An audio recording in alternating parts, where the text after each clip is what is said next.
자, 저는 오늘 나그네 길을 걸으면서라는 제목으로 말씀을 전하고자 합니다.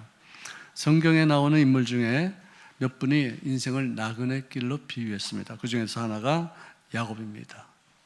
야곱의 인생을 보면은 쌍둥이로 어머니 뱃속에 잉태되어 있어서 그 어렸을 때 태중에서부터 형하고 디립다 싸우고 발길질하고 서로 물고 찢고, 물지는 않았겠지. 이빨이 없으니까 물지도 못하겠죠. 어쨌든 다투고 있었다가 이제 차남으로 태어났는데, 어머니가 하나님 앞에 받은 계시는 차남이 장남보다 나을 것이다. 장남은 그저 그냥 평범하게 살 거지만 차남은 그야말로 민족적인 그리고 세계적인 인물이 될 것이라는 그런 계시를 받게 되었어요. 그래서 어머니가 그 아이를 귀히 여겨서 너는 장자가 아닌 차남이지만 장자권을 얻어야 되고 축복권을 받아야 되고 너는 하느님마다 하나님 앞에 영광스러운 삶을 살아야 돼. 계속 끊임없이 세뇌 교육을 시키는 거예요. 그래서 하루는 형이 사냥 나갔다가 들어오는데 배가 허기가 지니까 야, 뭐 먹을 거 없냐 했더니 나는 나한테 팥죽 한 그릇이 있는데 그거 갖고 와라. 그 대신에 나한테 그 장자권을 팔래?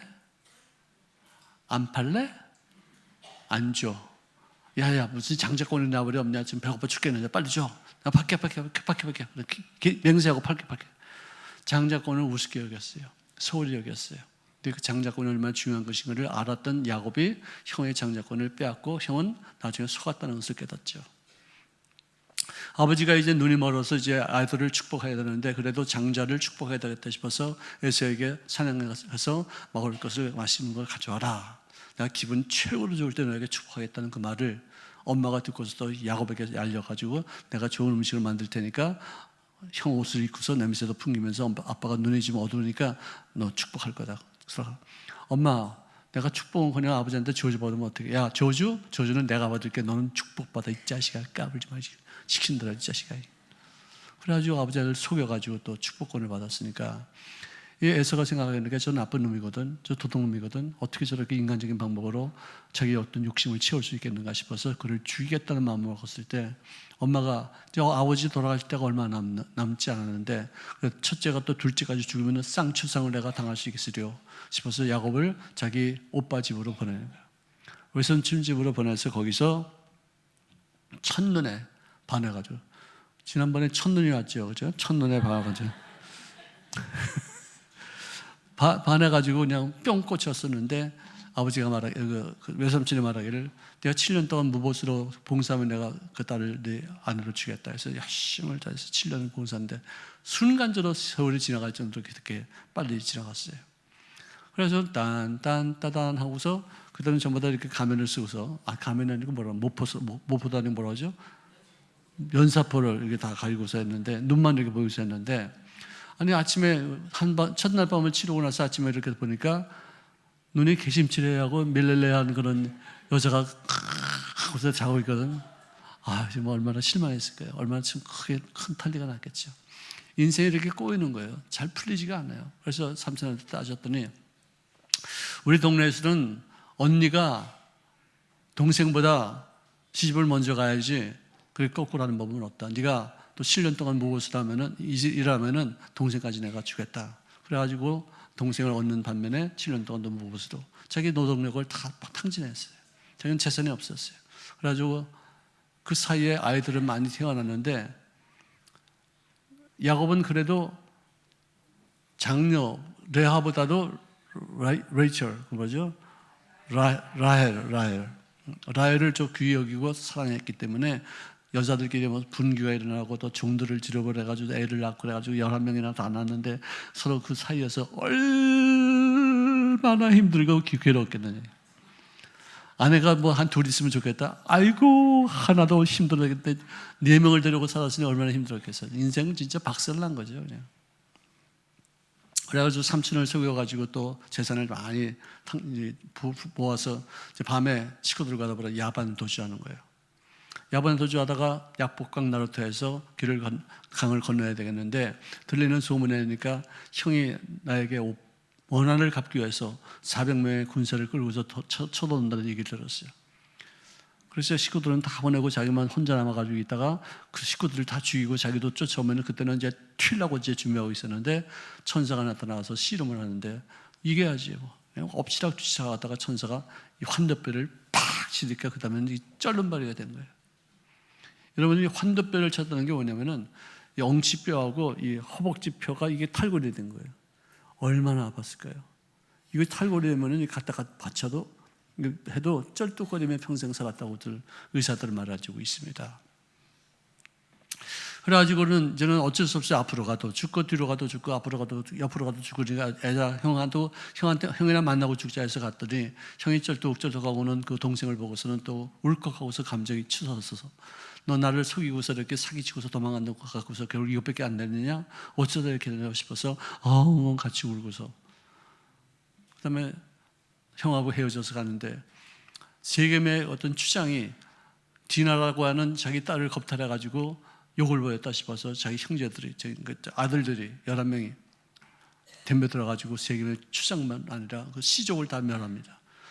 너무나도 잔혹한 일들을 당하는 어떤 주변 사람들이 이거 안 되겠다 싶어서 이 사람들을 죽여야 되겠다 싶어서 군대를 이끌고 그들을 찾아가서 전멸시키면 어떻게 하나 싶어서 너무 두려운 나머지 야곱이 하나님 앞에 기도합니다. 베델로 돌아가다. 네가 처음 만났던 하나님, 바로 거기서 네가 하나님 만났지. 거기서 다시 한번 시작해라.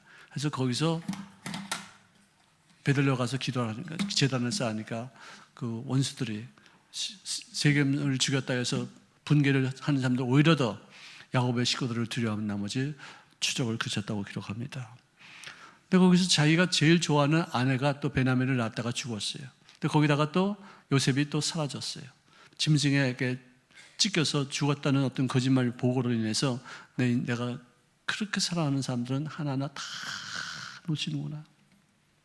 움켜쥐었다면 빼앗기고 움켜쥐었다면 빼앗기고 내 것은 아무것도 없구나는 것을 뼈저리게 느끼고 난 다음 요셉과 더불어 헤어진 지 5, 6년 정도가 지나고 나서 요셉이 살아있다는 얘기를 듣게 되고 가뭄과 기근 중에 그는 식구들을 데리고서 애굽으로 내려가는데 애굽에 내려가서 바로 왕 앞에서 알련을 하니까 왕이 하는 말이 자네 지금 몇 살이 됐는가 했더니 하는 말이 이것입니다.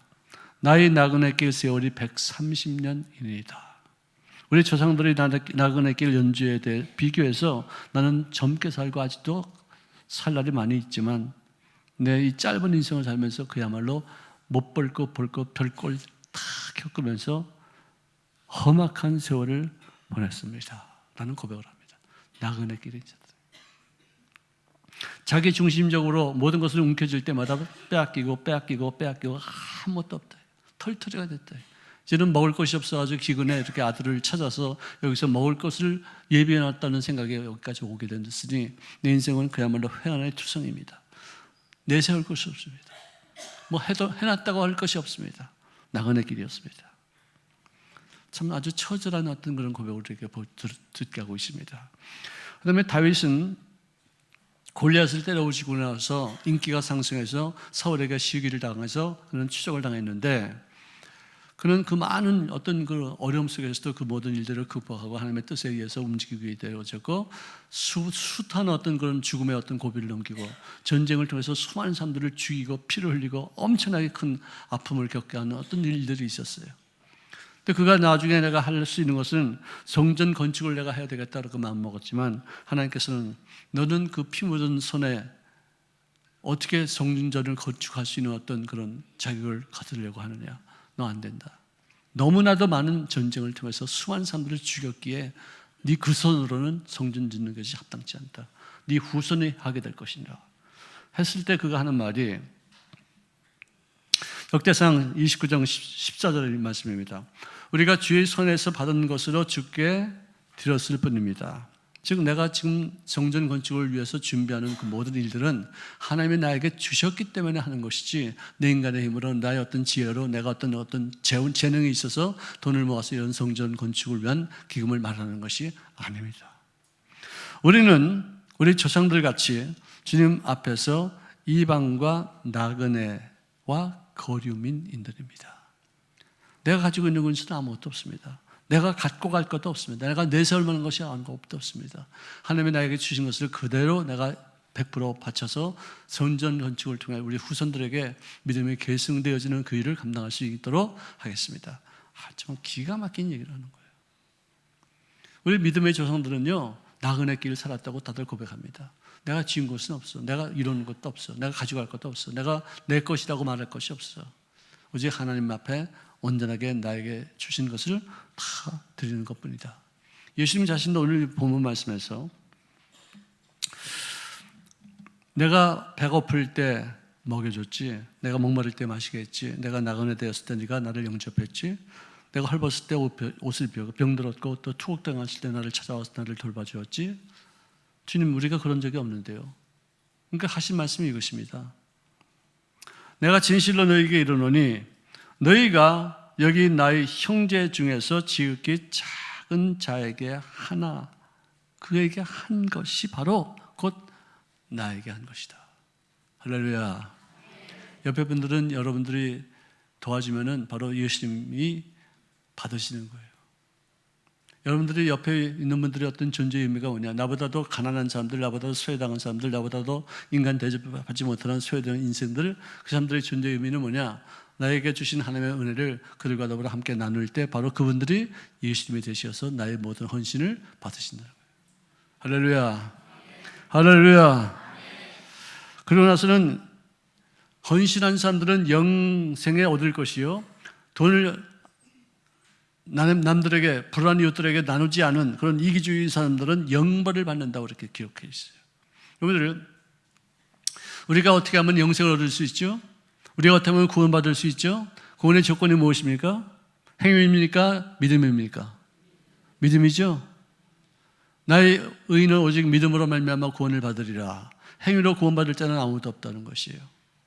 내가 어떤 율법적인 행동, 어떤 가난한 사람들에게 도와줬다, 어떤 무슨 선행을 베풀었다, 그런 것으로 인해서 구원받는 것이 아니라 하나님의 나의 죄를 대신하기 위해서 십자가에서 인간의 모습으로 오셔서 못 박혀 죽으심으로 내가 받을 심판을 대신 받았다는 사실을 믿는 사람들에게 영생을 주겠노라.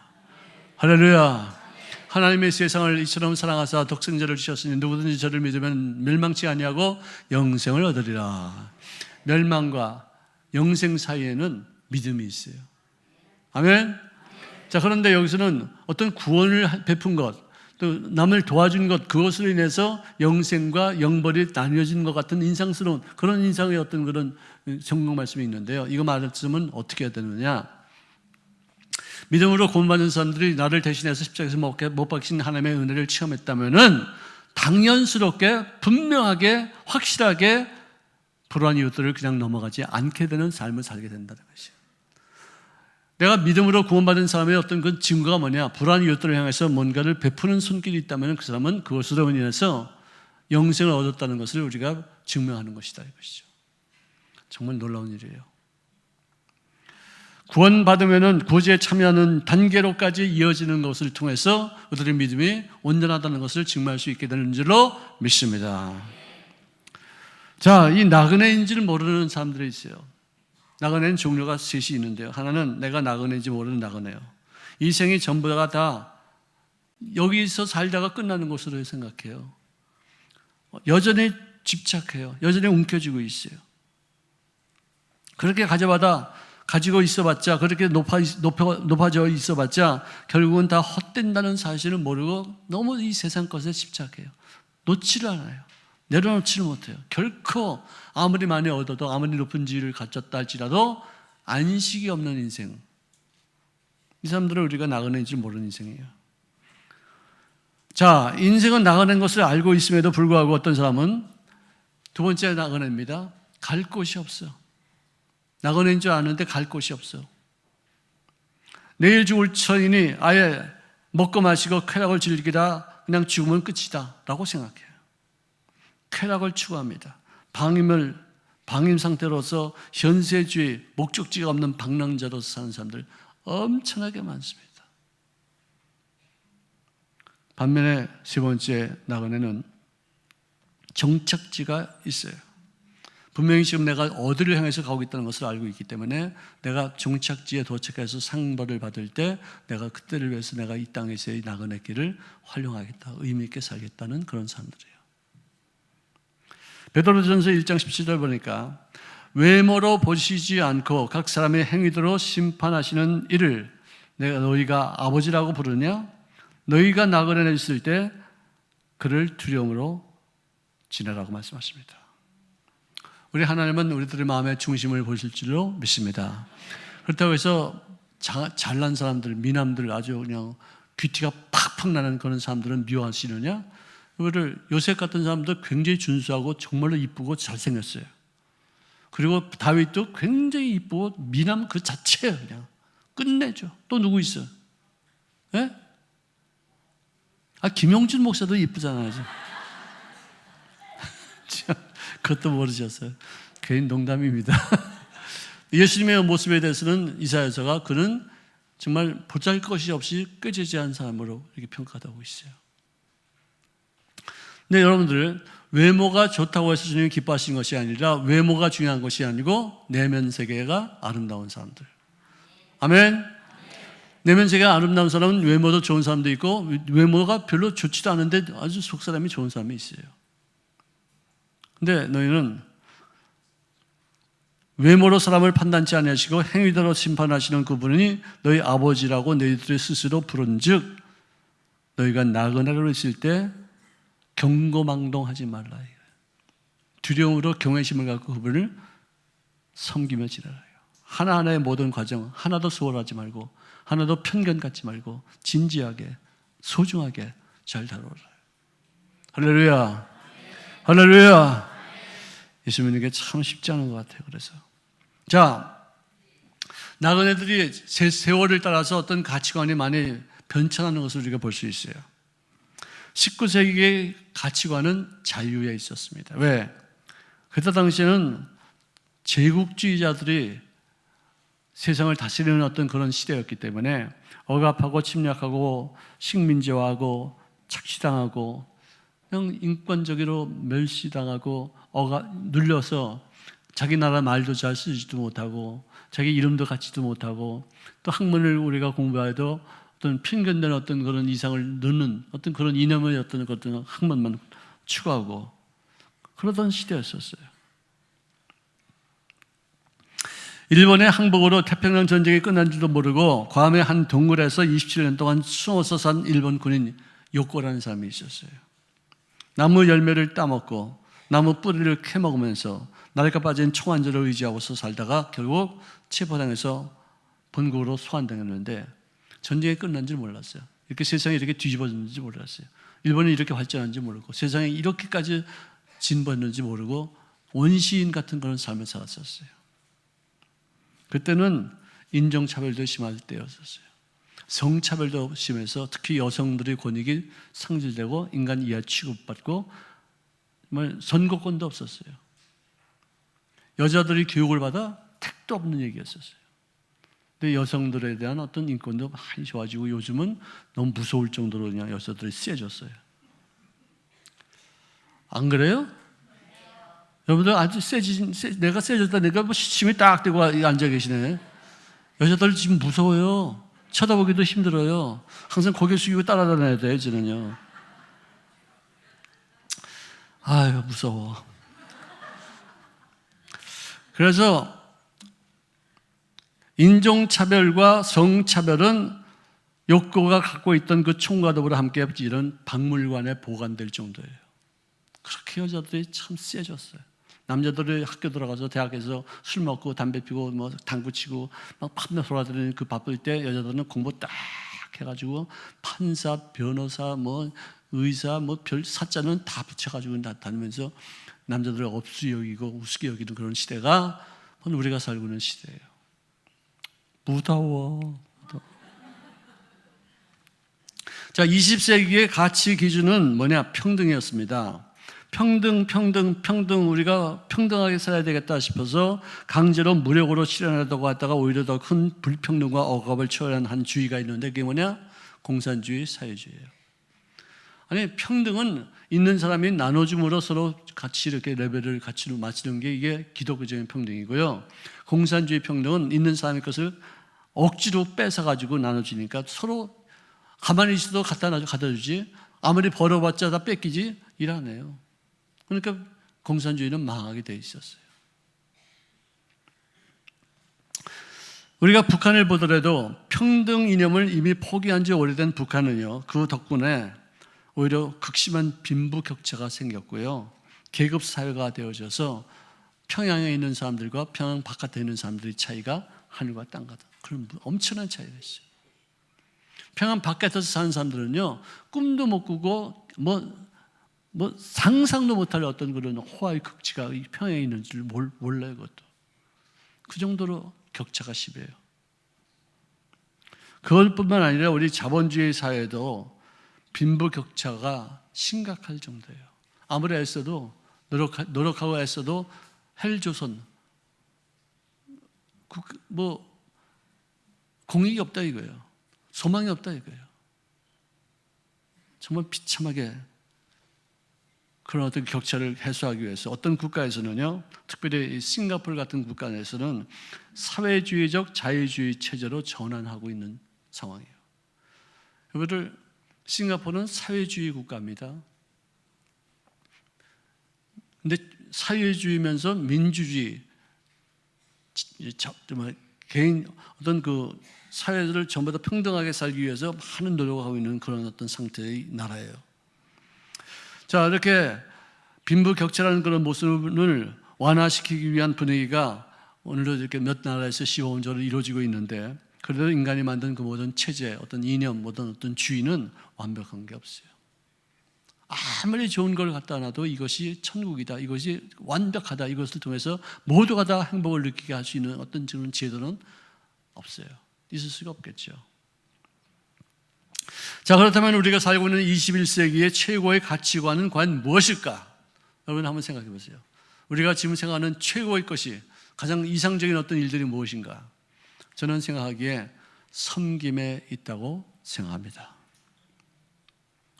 왜냐하면 예수님께서 만왕의 왕이시고 만주의 주가 되시고 모든 것을 통치할 수 있는 분인데도 불구하고 인간의 모습으로 이 땅에 오셔서 십자가에 올라가셔서 세상 사람들에게 불림하고 그들을 억압하는 어떤 존재가 아니라 섬기고 대접하고 이렇게 세우는 인류를 위해서 오신 그분이기 때문에 우리가 살고 있는 이 시대야말로 그야말로 예수님의 섬김의 정신을 본받아서 섬김으로 세상의 모든 갈등을 조금씩 해소할 수 있는 그런 삶을 살 수 있기를 주의 이름으로 축원합니다. 평등을 위해서 자유를 희생하는 것도 아니고, 평등을 위해서 자유를 올바르게 잘 활용해서 조화를 이루고 그를 통해서 더 좋은 사회를 만드는 것이 바로 우리가 이 인류의 어떤 과제가 아닌 것인가 생각이 들어요.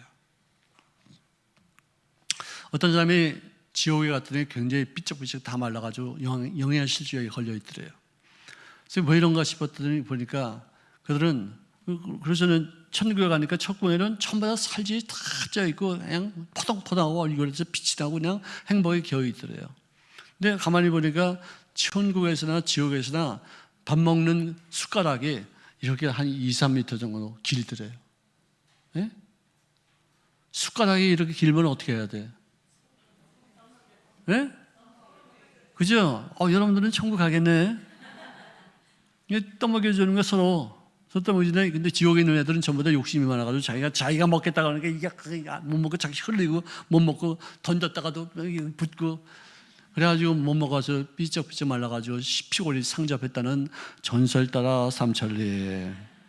긴 숟갈 갖고서 자기만 먹겠다는 그런 욕심 부리는 것이 아니라 긴 숟갈을 갖고서 서로 봉사하고 서로 헌신하고 서로 섬기는 자세가 되었을 때 서로 같이 잘 되게 될 줄로 믿습니다. 저는 그런 면에서 트럼프의 그 어떤 그 America First, 그죠? 마가 Make America Great Again, 미국을 다시 위대하게 만들자는 어떤 그런 운동이 있어요. 그래서 모든 수입하는 제품에 관세를 10% 내지 20%, 중국에서 오는 것은 50%를 붙이는 거예요. 그러면은 수출하는 사람들이 너무 비싸게 그걸 팔아야 되니까 안 팔려. 그 대신에 미국에서는 싼 차들이 막 팔리니까 미국 내의 어떤 기업들은 전부 다 막 일어나는 반면에 외국에서 하는 기업들은 팔리지 않는 거예요. 그러니까 미국만 좋아지는 거예요. 미국만 뒤늦게 좋아지는 거예요. 그냥. 딴 나라도, 우리나라도 지금 현재 그 환율 차이도 있겠지만 그 어떤 그 관세 붙여가지고 우리가 차를 팔더라도 거기에 오는 어떤 여러 가지 이익이 엄청나게 줄어든다는 것이에요. 그거는 성경적인 게 아니에요. 자기 혼자만 먹겠다고 그 긴수가 그렇게 먹다가 보면은 맨 처음엔 좋을지 몰라도 나중에는요, 그렇게 해가지고는 자기만 잘 된다? 자본주의의 가장 큰 약점이 바로 그것인데 그따위를 갖다가 어떻게 한다? 나는 보기에 그렇지 않아, 안 좋다고 생각해요. 기독교적인 입장이에요. 나는 정치 잘 몰라, 경제 잘 몰라요. 기독교적인 정신, 크리스천 이 스피릿을 우리가 볼 때는 그것은 아니다. 언젠가 또 고칠 날이 올 겁니다. 이렇게 했더니 안 되더라. 우리가 군대를 갔다 보더라도 우리 돈 좀 써가면서 군대를 보내는 것이 낫지, 군대를 갔다 돈 일일이 다 내라고 그래서 안 내나 우리 철수한다 이따위로 식으로 하면서 이렇게 하면은 엄청난 그런 미국이라는 나라가 쇠퇴기를 걷게 되는 거예요. 그래서 우리들도 반드시 좀 있으면은 불안한 이웃들을 해서 뭔가 좀 나누고 조금 더 베풀고 좀 더 은혜를 나눌 수 있는 축복된 삶이 되시기를 주의 이름으로 축원합니다. 저는요, 어떤 사건이 벌써 한 10년 더 된 사건인데 평생 잊지 못할 사건인 것 같아요. 신문에서 내가 봤는데 여자가 남편에게 이혼당했어요. 위자료들 게 많지 않아요. 애들은 3명인데 키울 길도 막막하고 또 자기 자신에 대한 비관적인 생각, 자존감이 없었어요. 그래가지고 그 아이들을 데리고서 아파트 창가에 앉아가지고 그 아이들이 벌써 눈치를 채죠. 엄마의 눈빛이 이상하죠. 엄마 나 살려줘, 나 죽고 싶지 않아, 막 그게 애걸복걸하고 싹싹싹 비는 그 아이들을 던져가지고 아파트 둘 다 떨어지게 만들어 죽이고 자기는 갓난아기를 들고서 뛰었어요. 그래서 4명이 다 죽었어요. 어떻게 그런 일이 있을 수 있겠는가? 사이판에서 미군들이 이렇게 들어와서 거기서 점령을 하나하나 하고 나니까 그 사람들이 이제는 화약도 떨어져 또 음식도 떨어지니까 이제는 마지막으로 우리가 자살 특공대를 조직하자. 그래서 수천 명이 총알이 날라오는 걸 무릅쓰고 그냥 가는 거예요. 그냥 막 뛰어가는 거예요. 수천 명이 죽었어, 수천 명이. 거기다가 또 아낙네들은 그 높은 산꼭대기에 올라가가지고 애들한테 바다에다가 애를 던지고 자기도 몸 던져서 죽는 그 모습과 똑같은 그거 다 누가 찍었어 다. 참 너무 비참한 거죠. 어떻게 인간이 그럴 수 있어요? 전쟁이 이렇게 무서운 거예요. 전쟁을 위해서 우리가 대비하는 마음으로 군비를 확정할 수는 있지만 전쟁은 일으키지 않는 어떤 방향으로 나가야 돼요. 정말 전쟁은 인간을 가장 큰 악마로 만드는 어떤 나쁜 하나의 어떤 도구가 되죠. 며칠 전에 신문에서 보니까 거북이 잡는 꿈을 꾸다가 깨어났어요. 그래서 잠이 안 오는 거예요. 그래서 이 사람이 자다 말고 일어나서 산책해야 되겠다 싶어서 동호대교를 이제 쭉 걸어가는데 갑자기 어떤 그 난간에서 시커먼 물체가 이렇게 우측 하더니 뭐가 휙 자라지는 것 같아서 몽하고 뛰어갔더니 몸을 던졌는데 살고 싶어서 또 잡은 거야, 이게. 대학도 떨어지고 또 직업도 잘 안 되고 그러니까 엄마한테 야단만 박살나게 맞고서 난 살만한 가치가 없겠다 싶어서 부모님께 죄송하는 마음으로 내가 죽는 것이 어느 것이 제일 좋은가 싶어서 연구를 했더니 다리에서 떨어져서 물에 빠져 죽는 게 제일 고통스럽지 않게 죽는 방법이라고 누가 가르쳐 주더래. 그래가지고 자기가 몸을 던졌는데 아마 살고 싶은 본능이 또 있어가지고 딱 잡았는데 누가 또 뛰어오니까 나 뛰어가서 자기를 잡고 있으니까 놔주세요. 나 죽어야 됩니다. 나 살면 안 됩니다. 난 살만한 가치가 없습니다. 이거 놔주세요. 막 하니까 야 인마 왜 이런 방법으로 죽으려고 그러니까 이게 제일 편안하게 죽는다고 싶어서 또 누가 알려줘가지고 했다고 그러니까 야 무통으로 죽는 게 이런 것밖에 있는 줄 아냐? 너 이거 여기서 죽으면 물에 떨어지면 되게 추워. 그리고 아프지 않겠다. 물에 떨어지는 것은 그건 돌멩이에 떨어지는 거하고 똑같아. 무지하게 아프게 죽을 거야 너. 그리고 그러다가 이렇게 죽지도 않고 그렇게 살아있으면 너 병신돼 너 자식아. 너 그거 알기나 알아? 너 목욕탕 가서 한번 해봐. 아픈가 안 아픈가 한번 시험해봐. 그래서 걔가 매달리고 있다가 막 웃더래. 그래가지고 살아났던, 이거는 전설 따라 삼천리가 아니고 이건 며칠 전에 있었던 신문에서 나왔던 기사예요. 여러분들 자살이 얼마나 무책임한 행동인지 우리가 알려줘야 될 필요가 있어요. 자살을 어떤 사람은 자살한 사람 보고 오죽했으면 그렇게 했냐고 동정해. 여러분들 그거 하면 안 돼요. 자살하면 넌 지옥 가, 이 자식아. 너 자살할 용기가 있고 힘이 있으면 자식아, 그 자살을 거꾸로 해봐, 자식아. 살자 아니야, 이 자식아. 살아야지 왜 자살하냐, 이 자식아.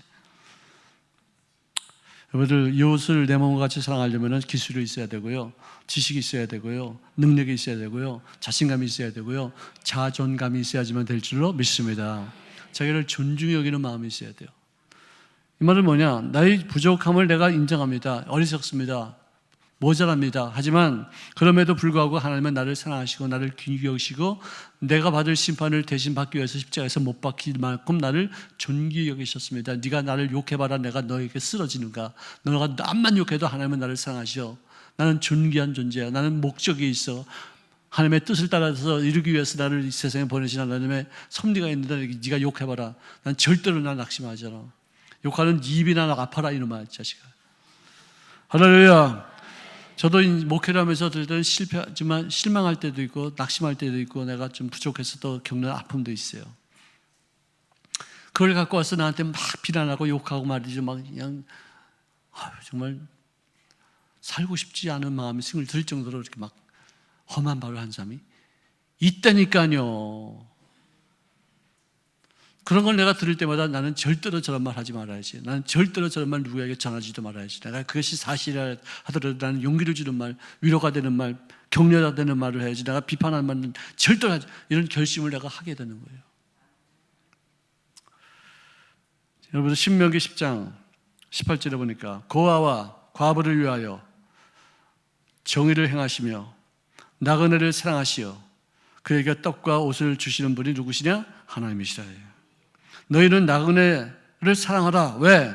전에 너희들도 애굽 땅에서 종살이하면서 나그네 생활한 거 너 기억하지 못하냐? 너를 그때 얼마나 비참했느냐? 잊지 말고 비참한 사람들을 너희들이 기억해서 올바르게 그들을 잘 선대할지어다. 아멘. 아멘.